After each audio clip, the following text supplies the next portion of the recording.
नमस्कार। स्वागत है आप सभी का मेरे YouTube channel Suhana Safar with Kalpana में। आज की कहानी का नाम है जुर्माना। इसके लेखक हैं मुंशी प्रेमचंद।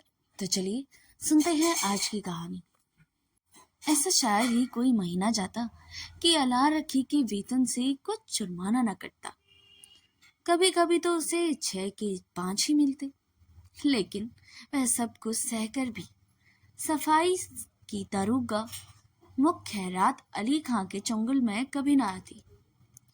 खां साहब की मातहती में सैकड़ों मेहतरानियां किसी भी तलब में ना कटती, किसी पर जुर्माना ना होता, ना डांट ही पड़ती।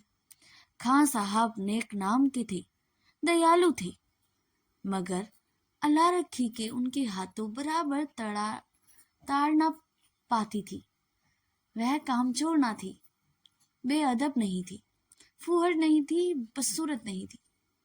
पहर रात को इस ठंड के दिनों में वह झाड़ू लेकर निकल जाती और 9 बजे तक एक चित होकर सड़क पर झाड़ू लगाती रहती। फिर भी उसे उस पर जुर्माना हो जाता, क्योंकि उसके पति हुसैन भी अक्सर पाकर उसका काम ना कर देता।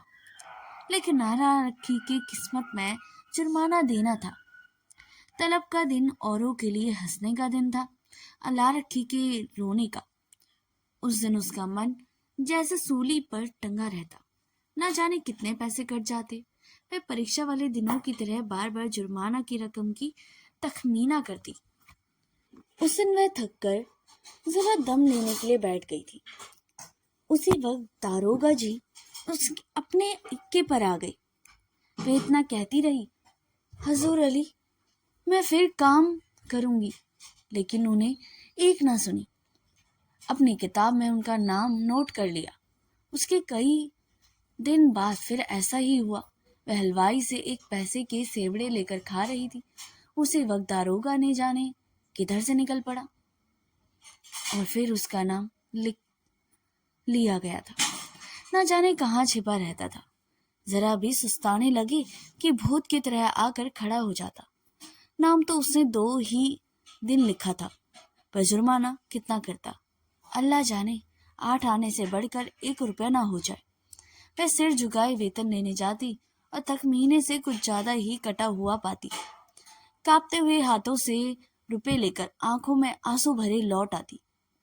किससे फरियाद करे दारोगा के सामने उसकी सुनेगा कौन। आज फिर वही तलब का दिन था। इस महीने उसकी दूध पीती बच्ची को खांसी और ज्वर आने लगा। ठंड भी खूब पड़ी थी। कुछ तो ठंड के मारे और कुछ लड़की के रोने चिल्लाने के कारण रात भर उसे जागना पड़ता। कई दिन काम पर जाने में देरी हो जाती। दारोगा ने उसका नाम लिख लिया। अब के आधे रुपए कट जाएंगे। आधे भी मिल जाए तो गनीमत है। कौन जाने कितना कटा है। उसे तड़के बच्ची की गोद में उठाया, झाड़ू लेके सड़क पर जा पहुंची, मगर वह दुष्ट गोश्त से उतरती न थी। उसने बार बार दारोगा के आने की धमकी दी। अभी आता ही होगा, मुझे भी मारेगा, तेरे भी नाक कान काट लेगा। लेकिन लड़की ने अपने नाक कान कटवाना मंजूर न था, गोद में उतरना मंजूर न था। आखिर जब वह डराने धमकाने प्यारने पुचकारने किसी उपाय से ना उतरी तो अल्लाह रखी ने उसे गोद से उतार दिया और रोती चिल्लाती छोड़कर झाड़ू लगाने लगी। मगर वह अभागिन एक जगह बैठकर मन भर रोती भी न थी। अल्लाह रखी के पीछे लगी हुई बार बार उसकी साड़ी पकड़कर खींचती, उसकी टांग से लिपट जाती, फिर जमीन पर लौट जाती और एक क्षण में उठकर फिर रोने लगती। उसे झाड़ू तान कर कहा, चुप हो जा, नहीं तो झाड़ू से भी मारूंगी, जान निकल जाएगी। अभी दरोगा दाढ़ी जा आता ही होगा। पूरी धमकी मुंह से निकल भी ना पाई थी कि दारोगा खैरत अली खां सामने आकर साइकिल से उतर कर पड़ा। अल्लाह रखी का रंग उड़ गया, कलेजा धक धक करने लगा। या अल्लाह, कहीं इसे सुन तो नहीं लिया हो, मेरी आंखें फूट जाएं। सामने आया और मैंने देखा ही नहीं, कौन जानता था। आज पैर गाड़ी पर आ रहा था, रोज तो इक्के पर आता था। नाड़ियों में रक्त का दौड़ना बंद हो गया। झाड़ू हाथ में लिए निस्तंभ खड़ी रह गई। दारोगा ने डांट कर कहा, काम करने चलती है तो एक पुच्छिल्लीचा साथ ले जाती, इसे घर पर क्यों नहीं छोड़ी गई? अलारक्की ने कातर स्वर में कहा, इसका जी अच्छा नहीं है हुजूर, घर पर किसके पास छोड़ कर आती? क्या हुआ इसको? बुखार आता है हुजूर। और तो इसे यहाँ यूं छोड़कर रुला रही है, मरेगी कि जिएगी? गोद में लिए लिए काम कैसे करूँ हुजूर? छुट्टी क्यों नहीं ले लेती? तलब कट जाती है हुजूर, गुजारा कैसे होगा? इसे उठा ले और घर जा। हुसैनी, लौट कर आए तो इधर झाड़ू लगाने के लिए भेज देना। अलारक्की ने लड़की को उठा लिया और चलने को हुई। तब दारोगा जी ने पूछा, मुझे गाली क्यों दे रही थी? अलारक्की, नहीं रही सही, जान भी निकल गई, काटो तो लहू नहीं। थर थर कांप कर बोली, नहीं हुजूर, मेरी आंखें फूट जाए, जो तुमको गाली दी हो। वह फूट फूट कर रोने लगी। संध्या समय हुसैनी और अलारक्की दोनों तलब पर चले गए। अलारक्की बहुत उदास थी। हुसैनी ने सांत्वना दी, तू इतनी उदास क्यों है? तलब न कटेगी, काटने दे। अब से तेरी जान की कसम खाता हूँ, एक घुट दारू या ताड़ी नहीं पीऊंगा। मैं डरती हूँ बर्खास्त ना कर दे, मेरी जीभ जल जाए। कहाँ से कहाँ बर्खास्त कर देगा, उसका अल्लाह भरेगा। कहाँ तक रोए? तुम मुझे नाहक लिए चलते हो, सबके सब हंसेंगी। बर्खास्त करेगा तो पूछेगी नहीं कि इल्जाम का बर्खास्त करते हो। गाली देते किससे सुना? कोई अंधेरा नहीं जिसके चाहे बर्खास्त कर दूं। और कहीं सुनाई ना हुई तो बच्चों से फरियाद करूंगा, चौधरी के दरवाजे पर सर पटक दूंगा। ऐसे ही एकता होती तो दरोगा इतना जरिमाना करने पाता। जितना बड़ा रोग होता है उतनी दवा होती है पगली। फिर भी अलारक्की का मन शांत न हुआ। मुख पर विषाद का धुआं सा छाया हुआ था। दारोगा, क्यों गाली सुनकर भी बिगड़ नहीं?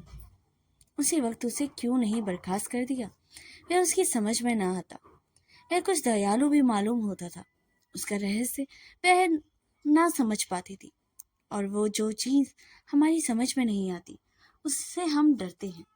केवल जुर्माना करना होता तो उसने किताब पर उसका नाम लिख दिया होता, उसको निकाल बाहर करने का निश्चय कर चुका होता, तभी दयालु हो गया था।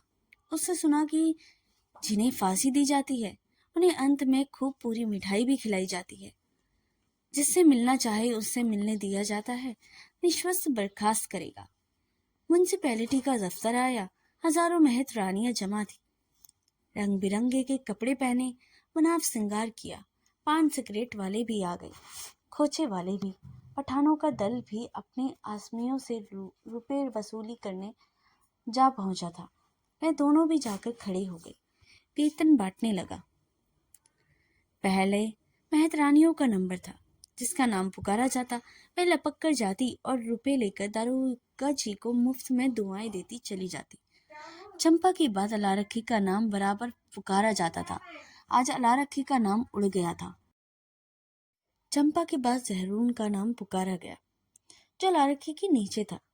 अलारक्की के हताश आंखों ने हुसैनी को देखा।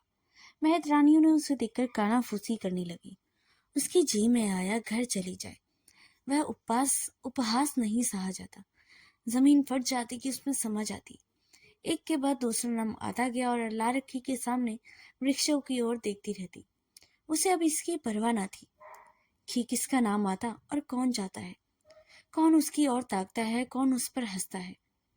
सहसा अपना नाम सुनकर वह चौंक पड़ी, धीरे से उठी और नेवले बहू की भांति पग उठाती हुई चली गई। उसके हाथ में रख दिए। उसे आश्चर्य हुआ कि चाची ने भूल तो नहीं की। इस 3 वर्षों में पूरा वेतन कभी मिला नहीं और अब की तो आधा भी न मिले। वह बहुत है। वह 1 सेकंड वहां खड़ी रही कि शायद खंजाजी उससे वापस रुपए मांगेगा। जब खंजाजी ने पूछा वह क्यों खड़ी है, जाती क्यों नहीं, तब वह धीरे से बोली, यह तो पूरे रुपए हैं। खंजाजी ने चकित होकर देखा। तो वह और क्या चाहती है, कम मिले? कुछ जरिमाना नहीं है। नहीं, आपकी कुछ जरिमाना नहीं है। अलारा की चली उसका मन प्रसन्न न था। वह पछती रही कि दारोगा जी को गाली क्यों दी। यह कहानी यहीं पर समाप्त होती है। मुंशी प्रेमचंद की कहानी जुर्माना एक मेहत रानी अलारखी की कहानी है, जो वेतन के समय अपने नाम पुकारे जाने के इंतजार करती है। जब उसका नाम पुकारा जाता है तो उसे पूरा वेतन मिल जाता है और उसे समझ में नहीं आता कि दारोगा ने जो पहले जुर्माना लगाया था अब वह माफ कर दिया गया है, जिस पर उसे बहुत पछतावा होता है। तो दोस्तों, अगर ये कहानी आपको पसंद आई हो तो इसे लाइक, सब्सक्राइब और शेयर करना ना भूलिएगा। मिलते हैं अगली कहानी में। तब तक के लिए धन्यवाद।